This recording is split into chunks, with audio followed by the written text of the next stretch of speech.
A very good day to everyone. I am Niloy Mukherjee, Assistant Professor of English at Techno India University, Kolkata. And I'd like to welcome you all for this last segment of my series of sessions on law and literature, a critical perspective. In the last session, I spoke to you about the phenomena of legal Orientalism, which is subjected to study in critical jurisprudence.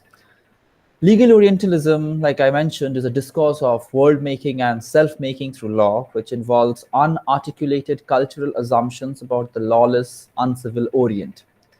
I've also mentioned one of the phenomenal works of Timur Ascola, the book Legal Orientalism, and in there, Ascola defines this, defining the Orient to be a social technology through which the Western discourse produces a definition of the world in which it exists and the subjects whom it disciplines.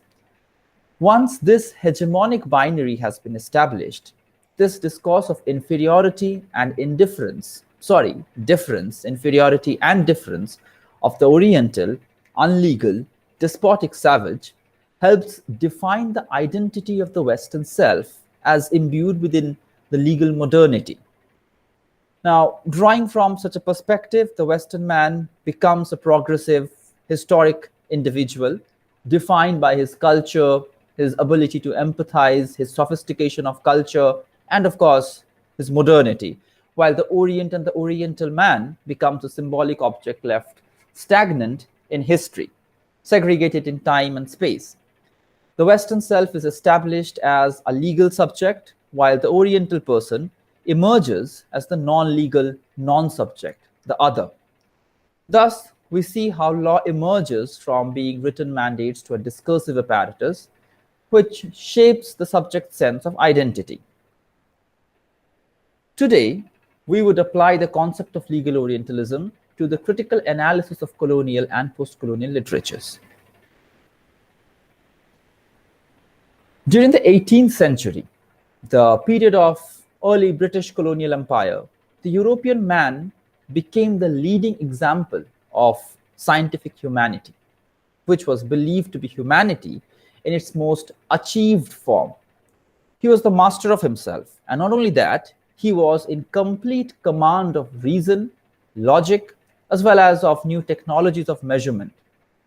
Such features of the European/English man being in control of himself and the world around him are of course identified within the characters of Kim and Colonial Creighton in Kipling's novel Kim. And this prototype of the Englishman presumed that the rest of the globe is available for the operation of his intellect and curiosity.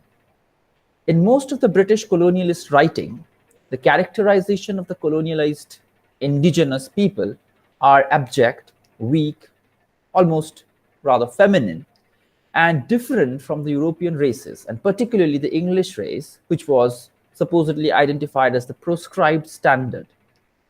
For an example, or for several examples, I'll depict the novel Vanity Fair by William Makepeace Thackeray. There, the native servant in the Sedley household is described as a pathetic, old womanish figure of misery wrapped in a shawl. Wally Dad, in the short story On the City Wall by Kipling, is a young Mohammedan who has been described by the author having penciled eyebrows and composes pretty songs. Similarly, E.M. Foster's Aziz in the novel A Passage to India is also seen to have a penchant for similar exquisite, eccentric, non-masculine sentiments.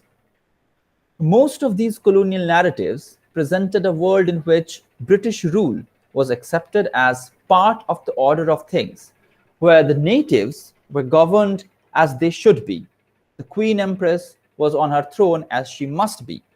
And there was no question regarding her people occupying a central place in history. In such a world, British meanings and values were accepted to be paramount. My first example that I'll draw over here is from the Polish-British author Joseph Conrad's novel Heart of Darkness.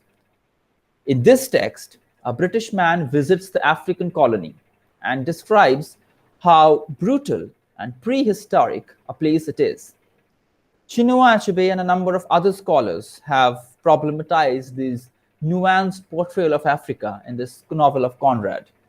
Conrad, in his attempt of portraying Africa, projects a rather irrational prehistoric sketch of the geographical space populated by a dehumanized race of savages lacking a proper language, culture, and modulated laws. From a post-colonial critical lens, it can be established that Conrad's Africa in the novel Heart of Darkness becomes an antithesis of Europe and therefore of civilization. Therefore, Africa becomes a region where humanity's progress is his evolution, humanity's intelligence, the culture, all of these are mocked by the triumphant, unlawful bestiality of the African savages. In a legal Orientalist strain, Conrad also highlights the irrationality of African laws and the brutality in their methods of punishment. If one takes a closer look into the text, one can see the overemphasis and reiteration of words like prehistoric, madhouse, night of first ages, all the while trying to describe the geographical space within the African continent and thereby indicating a lawless, uncivilized state of being. In the formulation of the character of Kurds, Conrad clearly shows his inclination towards the popular idea of the white man's burden. With the evolution of imperialism and the principles of social Darwinism, the colonial writers like Kipling, Conrad, H. Rider Haggard took on the role of proliferating the idea of racial supremacy of the white race through their fictional narratives, quite in line with the intentions of the white male writer, Kurds, in The Heart of Darkness. He's one of the central characters in this novel. Kurds has been depicted as a trader of ivory and the commander of the trading post who, he is tasked with the philanthropic responsibility of humanizing and instructing the natives and improving the decadent condition of the Congo Basin by introducing the continent to the light of civilization and devise various ways to monitor, suppress, and modulate some of the savage customs of the natives in the region. Now, moving on to my second example, here I have drawn from William Somerset Maugham's short story, Footprint in the Jungle. In this, once again, we see the formulation of the racial binary, where the colonized natives are being positioned within the stereotypical role of the inferior Oriental other. The white male author, once again, depicts certain non-white communities of the Malay region within the set patterns of primitivism. Once again, in this story, the reader identifies the fundamental cultural differences between the European and the non-European world, which eventually would justify the civilizing and the colonizing missions of the white races. Maugham typifies certain non-European societies as backward or primitive, characterized by the lack of general rule of law in that territory. In this story, Footprints in the Jungle, this story unfolds within the fictional Malay state. It involves a social scandal of adultery, a pregnancy out of a wedlock, and the subsequent murder of the inconvenient husband. The most nuanced aspect of the story, however, happens later in the narrative when it is shown that, with the passage of each year, without the murder of the husband being detected, it reduces the feelings of remorse and guilt within the adulterous couple, and eventually they continue leading a guilt-free and comfortable life together. A number of inferences can be drawn from this story. First of all, the Malayan jungle becomes an evil and savage space where people can get killed, and the perpetrator might very well go unnoticed and unpunished. So, once again, we are drawn back to the Western presumption of the Orient being a dark, lawless, and a savage place which needs to be tamed and disciplined by the white races. However, the story continues, and we can draw from the further references, we can infer from the later part of the story, which kind of acts as a stringent remark of the disposition of the Oriental races who have been presented as murderers, gamblers, devoid of any morality and repentance. In my third example, I would like to draw your attention to the story Shooting an Elephant by the British author George Orwell. Here, an English officer stationed in Burma is being coaxed into killing a mad elephant which had entered the locality. The story shows how the British author, who also happens to be the officer, the protagonist, having internalized the moral and legal norms of the Western world, does not want to kill the innocent animal and has pricks of conscience, while the native Burmese people are rejoicing heartlessly to see the elephant get killed. This again sets up a contrast between the morally upright British police officer and the conscienceless Burmese people, a clear reflection of the legal Orientalist beliefs of the West being superior in justice and the East being devoid of that. Another novel of Joseph Conrad, called Lord Jim, unfurls within the Patusan, which happens to be a fictitious island nation in the neighborhood of Indonesia. In this novel, the author provides another white European protagonist, Jim, tasked to exercise authority over a darker race which is portrayed as lawless, lacking discipline, and in a constant need of a leadership. In this novel, Jim is often seen to be secluded from the native masses, removed from the people he rules, perennially engaged in surveying them. Critiquing the novel from a colonial standpoint, one might establish that the narrative does not concern the lives of the natives in Patusan, but it basically focuses on the white protagonist Jim's attempt to measure the natives, to learn how to manipulate them and rule over them by enforcing the Western law and the Western code of conduct in the Oriental land. The novel Oakfield by William Arnold depicts a study of the white man in British India and highlights the exclusive focus of the colonialist narrative. Throughout the narrative, Indians have been segregated to a subhuman presence who were nothing more than a masked, shadowy figure in the background. In fact, the non-European environment plays a rather conducive role in furthering corruption amongst otherwise morally upright European officials.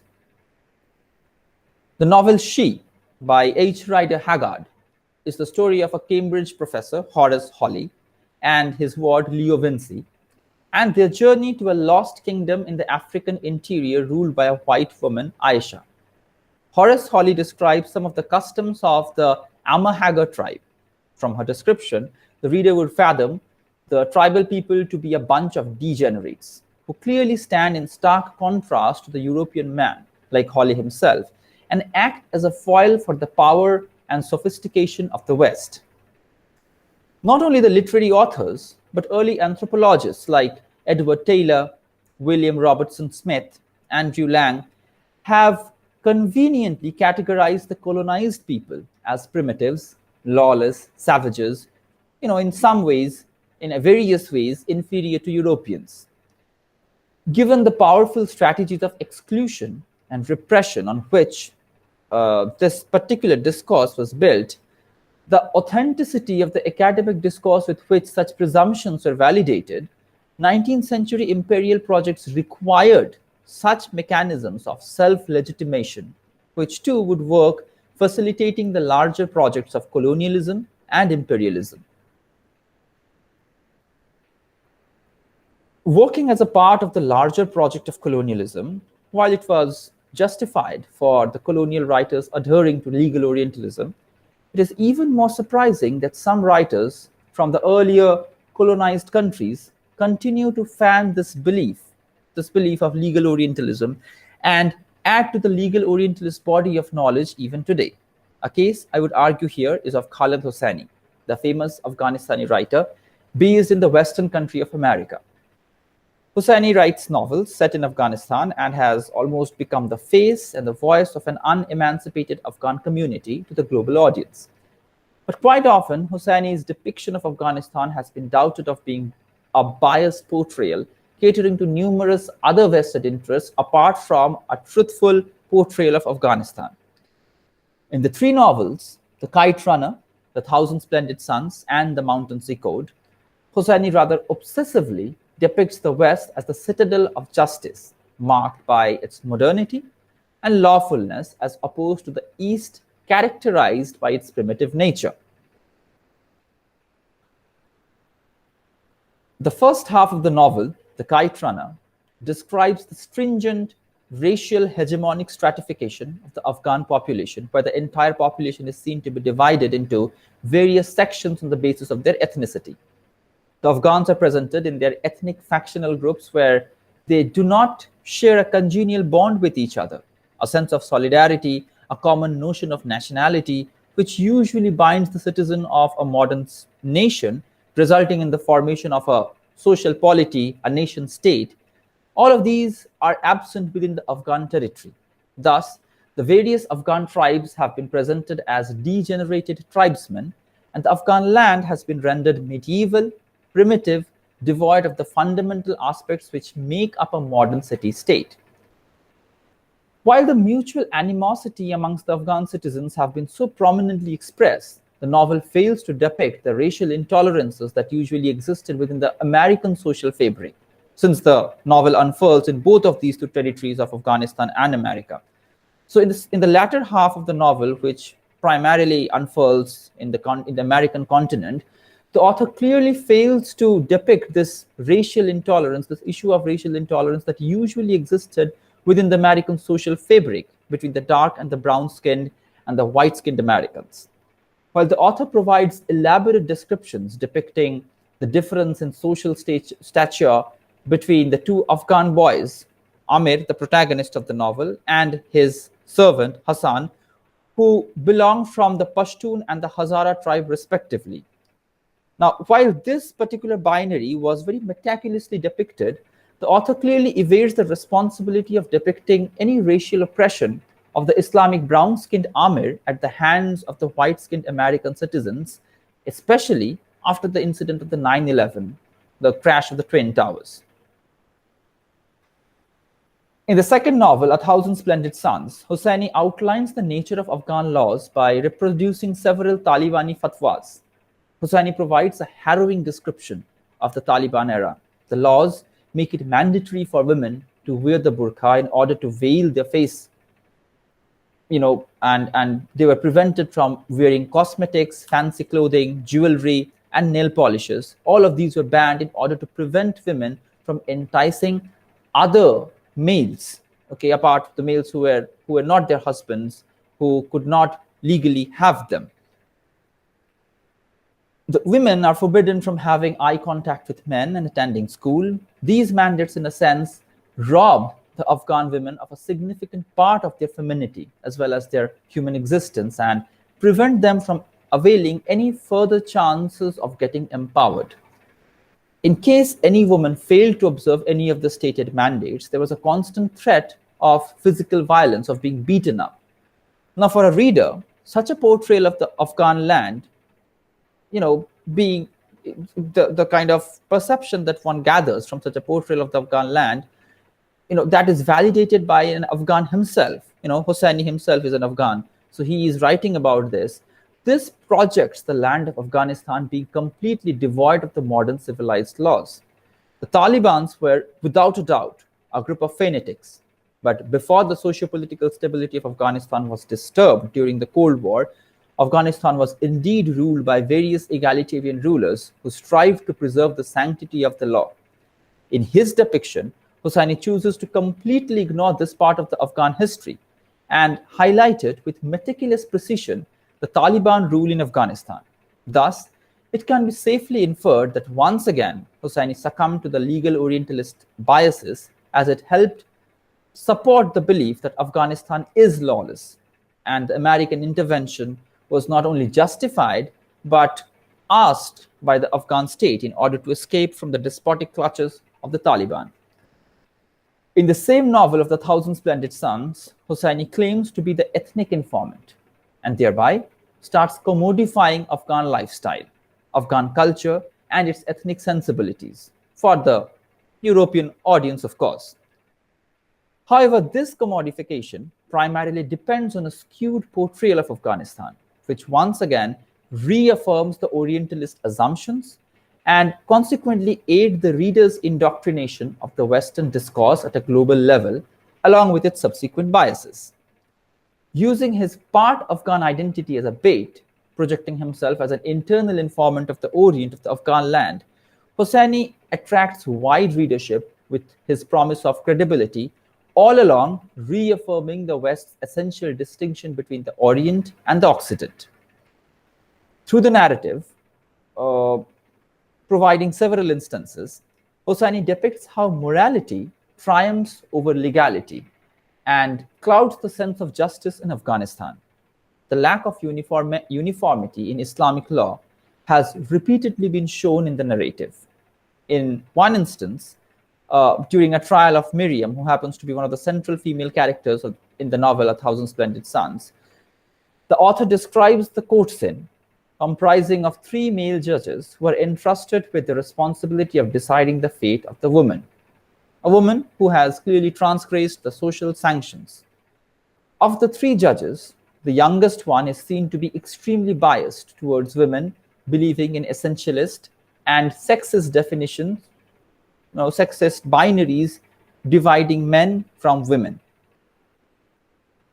Like the previous 2 novels, And the Mountains Accord also presents Afghanistan as the land which scars and metes out injustices to its inhabitants. And these malicious acts are only rectified by an American intervention. America is once again presented as the enforcer of justice who evens out injustices that people from all over the globe incur. In the very first instance that the novel provides, Afghanistan fails to prevent despicable, immoral, an illegal act like transacting female children in exchange for money. Women transgressors who aim to break free from the patriarchal shackles of morality, religiosity, cultural norms are ostracized, disciplined, and victimized by the dominant patriarchy of the land, and no law exists to secure this particular feminine cause. The novel exemplifies one such character of Neela Wadati, who had taken to writing exotic poetry on the scandalous subjects of adolescent passion. While in Afghanistan, her poetry came to be identified as the ramblings of a whore and was thereby discarded, the French society accepted her and her poetry by acknowledging her to be the Afghan songbird. Once again, in this novel, the author portrays the vulnerability of the weaker sections of the society and the failure of the Oriental law to safeguard their well-being. Through separate instances, the narrative points to the laxity of the Oriental law and the propensity of the Oriental judge to, compromise his integrity for material wealth. The ability of an influential warlord, there is an instance, a separate instance in the novel And the Mountains Accord, where a warlord is seen to purchase or influence a particular judge by providing him a golden watch. So this ability of an influential warlord to easily tamper with the sanctity of law by gifting a watch to the judge goes on to reflect and reaffirm the legal Orientalist claims about the inferiority of the Oriental Islamic law. By characterizing Afghanistan as the lawless land, stagnant in time, devoid of the principles of socialism and utilitarianism, and by projecting America, or in extension the West, as the land embodying the principles of legality and equality, Hosseini draws the gulf between the 2 realms of Occidentalism and Orientalism even further by validating the existence of the phenomena of legal Orientalism. The novels of Khaled Hosseini further consolidate the assumption of Oriental lawlessness and fan the Western reader's sense of supremacy. These novels, presented with their apparent authenticity, aid the Western reader in conceptualizing himself as the legal, moral, superior self, endowed with a profound sense of caring for humanity, in contrast to the non-legal, inferior, insensitive Islamic other. The utility of these popular fictions lie in the fact that by conforming the lack of law in the Oriental spheres, in the Oriental countries, the diasporic writer naturalizes the Western supremacy, thereby justifying the act of Occidental intervention, the imperial occupation, and the colonial aggression on the Oriental world. By acknowledging the processes of self-making and law-making along the projected trajectories of Western law, the author not only furthers the Western intention of asserting the Occidental perceptions as the universal, but also limits and defines the Oriental judicial structure as defective and marked by an essential lack. Thus, from the previous examples which I cited, it will be safe to deduce that while claiming to be the face and the voice of a faceless, voiceless Afghanistan, Khaled Hosseini, through his portrayals, definitely falls prey to this deceptive project of legal Orientalism by pitting the legal Western subjects against the non-legal Oriental other. And with this, we come to the end of this series of sessions on law and literature, a critical perspective. Thank you for your patient hearing. Regarding any doubt or follow-up questions, you could easily reach me on LinkedIn. Just look up Niloy Mukherjee, Techno India University, and I'd be happy to connect with you. Thank you for your patience. Take care. Bye-bye.